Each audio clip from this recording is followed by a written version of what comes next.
দুঃসময়েও কাজ করে গেছি এবং যখন আন্দোলন চলছে তখনও আমি রাস্তায় কাজ করে গেছি। তৃণমূলের এই ত্যাগী নেতাকর্মীদেরকে যেন মূল্যায়ন করা হয়।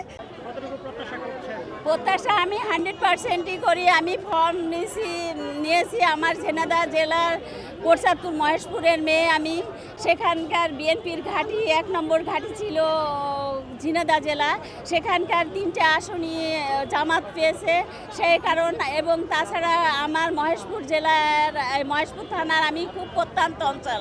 সেই অঞ্চলের মহিলারা সমানে তারা ইন্ডিয়ার সাথে তারা ব্যবসা করতো।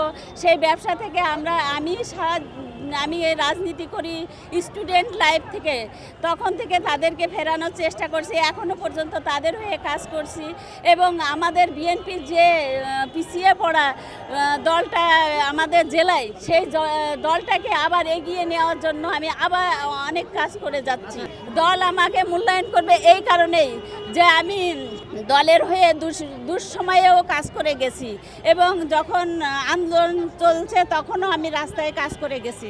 আমরা তো জানি নারী ক্ষমতায়ন, নারী শিক্ষা, নারী স্বাস্থ্য নিরাপত্তা, এই সবই তো মানে শুধু নারী বললে তো হবে না, প্রত্যেক মানুষের জন্য। সো এগুলোই তো প্রায়োরিটি। আসলে আমি যদি কাজ করি সবার জন্য করি তাহলে সেটার মধ্যে কিন্তু নারীও পড়ে, নারী কিন্তু আলাদা করে না। সো আমার প্রায়োরিটি ওগুলোই, মানুষের নিরাপত্তা, শিক্ষা, কাজের সংস্থান, তারপর বৈষয়িক যে এখন বাজে অবস্থা চলছে প্রকৃতিতে। আমি যেহেতু গাইবান্ধা থেকে, ওই এরিয়াগুলো বৈশ্বিকভাবে অনেক মঙ্গা, দরিদ্র, নদী ভাঙন এগুলোর শিকার।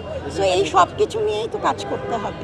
আমাদের এই মাঠে যারা এই ফ্যাসিবাদের বিরুদ্ধে আন্দোলন সংগ্রাম করেছে, হামলা মামলার শিকার হয়েছে, জেল খেটেছে, এই তৃণমূলের এই ত্যাগী নেতাকর্মীদেরকে যেন মূল্যায়ন করা হয়।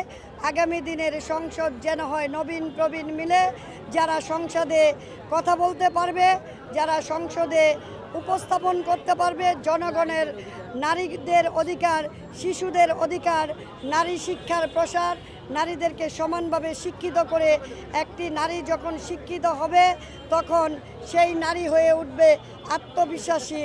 এই আত্মবিশ্বাস নিয়েই আমরা সংসদে যেতে চাই।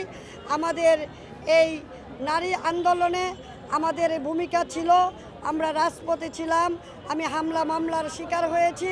আমি ফ্যাসিবাদের আমলে আমাকে এই আওয়ামী লীগ, এই পুলিশ লীগ মিলে আমাকে রক্তাক্ত করেছিল, সারা বাংলাদেশের মানুষ দেখেছে।